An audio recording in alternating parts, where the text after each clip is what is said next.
हाय friends, मैं हूं Manav. Welcome to movie शोवी। दोस्तों, आप बहुत से लोग जो हैं डार्क सीरीज को मिस कर रहे हैं, दा विंची कोड को मिस कर रहे हैं। I would say well keep missing. कोई इतनी ज़्यादा बढ़िया मूवी सीरीज ईयर एंड पे तो नहीं आई है, पर डार्क से मिलती जुलती थोड़ी सी जो मैं बोलूँगा सीरीज है, उसका नाम है इक्विनॉक्स, जो कि 2020 के एंड में नेटफ्लिक्स ने चौका मार के हमारे सामने पेश कर दिया। दोस्तों, ये मैंने अभी अभी ख़त्म करी है और काफ़ी ज़्यादा थ्रिलिंग ये सीरीज है। इसके अंदर दो तीन चीज़ों का बहुत ही अच्छा तड़का है। तो इक्विनॉक्स मैं बोलूँगा दोस्तों, थोड़ी सी डार्क सीरीज समझ लीजिए, थोड़े साइकोलॉजिकल ट्विस्ट समझ लीजिए, और थोड़ा सा सुपर नेचुरल का अगर आप तड़का लगाओ तो आपको आता है ट्रिपल मज़ा। मगर इस तड़के को आपको इंजॉय करने के लिए एक स्पेशल चीज़ चाहिए होती है, जो काफ़ी ज़्यादा लोगों के पास है नहीं। खासकर मैंने कुछ रिव्यूज़ सुने और उनके पास तो बिल्कुल ही नहीं था। इस चीज़ को बोलते हैं दोस्तों धैर्य। धैर्य होना बहुत ज़्यादा ज़रूरी है, तभी आप इस सीरीज़ को बहुत ज़्यादा इंजॉय करोगे।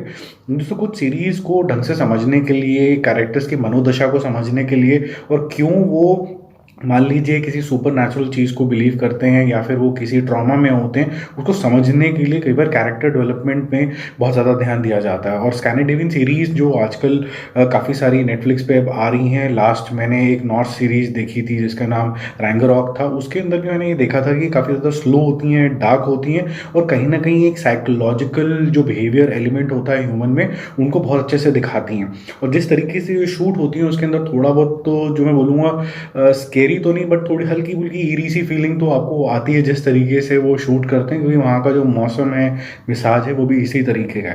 पर ये बात बहुत ज़रूरी है दोस्तों कि ये जो सीरीज़ अब आई है इक्विनॉक्स, ये काफ़ी ज़्यादा दोस्तों इंगेजिंग है। आपको मेंटली सोचने पर मजबूर कर देती है, ये सोचने पर मजबूर कर देती है कि ऐसा क्यों हो रहा है। और काफ़ी ज़्यादा क्लीन शो है। 6 एपिसोड है, लगभग लगभग 50 मिनट के, तो अपनी फैमिली के साथ देख के आप इसको इंजॉय कर सकते हो।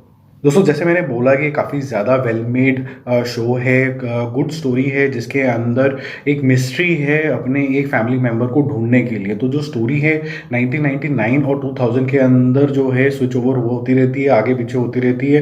अब ये नया स्टाइल लोगों ने अपनाया है स्टोरी टेलिंग का, जिसके अंदर पीछे की स्टोरी और आगे की स्टोरी ब्लेंड होके आती है। पर जिस तरीके से ये सीमलेसली चलता है इक्विनॉक्स के अंदर, ये बहुत ही अच्छे तरीके से किया गया है, जिससे आपका इंटरेस्ट बना रहता है। स्पेसिफिकली जो एपिसोड 1 है, उसके अंदर जो डायरेक्टर साहब है, उन्होंने ज़्यादा कुछ छुपाने की कोशिश नहीं करी है, काफ़ी चीज़ें ऑब्वियस कर दी हैं। दोस्तों, तो स्टोरी शुरू होती है 1999 में एस्ट्रिड से, जब वो केवल 9 साल की थी और उसको कुछ नाइटमेयर्स आते थे। इस नाइटमेयर में वो देखती है कि उसकी जो बहन है आइडा, वो अपने ग्रेजुएशन वाले दिन, जो कि बच्चों के लिए काफ़ी ज़्यादा एक आइकॉनिक दिन होता है, उसमें वो लोग काफ़ी मस्ती करते हैं, उस दिन वो गायब हो जाती है। बल्कि उसकी जो बस है, जो ट्रक है जिसमें वो सारे बच्चे जा रहे होते हैं एंजॉय करने के लिए, पार्टी करने के लिए, वो सारे डिसअपेयर हो जाते हैं। स्पेसिफिकली सिर्फ 3 बच्चे हैं जो गायब नहीं होते हैं। तो एक है याकूब, जो कि आइडा का बॉयफ्रेंड है, एक है अमीला और एक है फॉल्क। तो ये जो 3 बच्चे हैं ये रह जाते हैं, और धीरे धीरे स्टोरी मूव ऑन होती है, 21 ईयर्स आगे चली जाती है।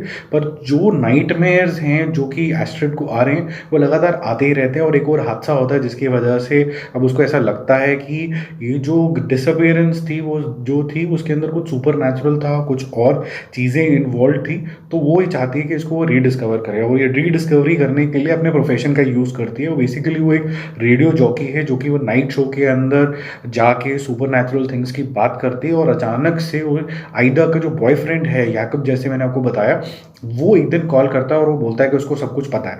अब दोस्तों, बाकी सब जानने के लिए कि क्या होता है, वो तो आप सीरीज़ देखें, आपको काफ़ी ज़्यादा मज़ा आएगा। मैं आपका मज़ा स्पॉइल नहीं करना चाहता हूँ। और जैसे मैंने आपको बोला कि अगर आपको इसको इन्जॉय करना है, तो आपको एक सबसे इंपॉर्टेंट चीज़ चाहिए, धैर्य। वो लेके बैठना दोस्तों। 5 घंटे लगेंगे लगभग लगभग आपको ये ख़त्म करने के लिए, लेकिन 5 घंटे आपके वर्थ होंगे। बट जिस तरीके से इस सीरीज़ का जो लुक एंड फील दोस्तों बनाया गया है, आपको डर का माहौल हो, चाहे वो साइकिक कलर्स हों, कभी कभी बहुत ज़्यादा लाउड कलर हैं, कभी कभी मैं ये तो नहीं बोलूँगा कलर्स नहीं है, बट मोनोक्रोमिक ट्रीटमेंट है, जैसे कुछ ऑरेंजिश शेड का सिंगल कलर में दिख रहा होगा, तो एक साइकिक जो माहौल है वो क्रिएट करता है। ऊपर से जिस तरीके की एक्टिंग दोस्तों हुई है, स्पेसिफिकली यंग और जो ओल्डर एस्ट्रिड है, जिसने डैनिका ने इसको प्ले किया है दोस्तों, वो बहुत ही ज़्यादा सुपर्ब है। ये कैरेक्टर दोस्तों जो है काफ़ी ज़्यादा इंपॉर्टेंट है, क्योंकि सारी जो सीरीज़ है इनके लेंथ से बनी है।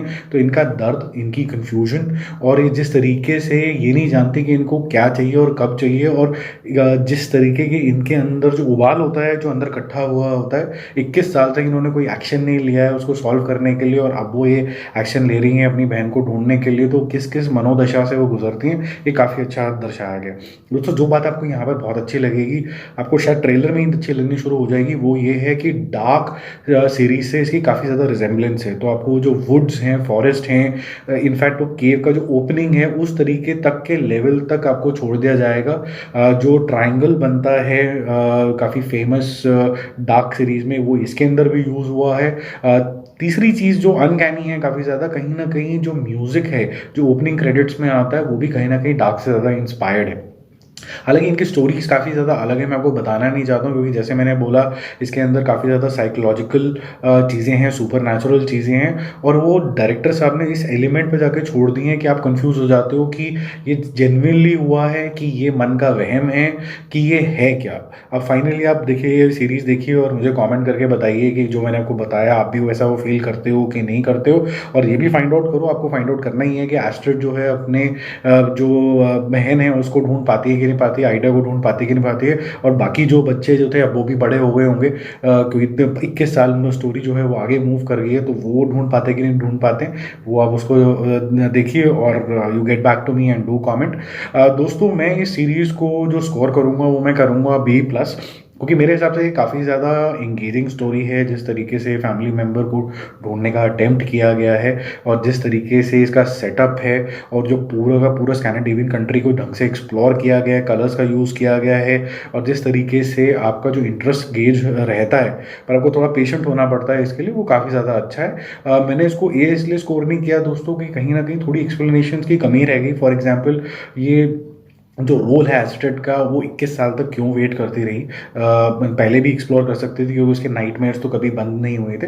सेकेंडली, कुछ लोगों को शायद ये स्लो लग सकता है, क्योंकि जैसे मैंने बोला ये स्लो बर्नर है, तो आपको काफ़ी ज़्यादा वेट करनी पड़ती है, और कईयों का अगर हौसला बीच में छूट जाएगा, और वैसे भी सैटरडे संडे बीच में आ रहा है और न्यू ईयर की सेलिब्रेशन हो रही होगी, तो वो चाहेंगे कि कुछ पॉजिटिव चेयरफुल देखें और शायद इस सीरीज़ को बीच में बंद कर दें।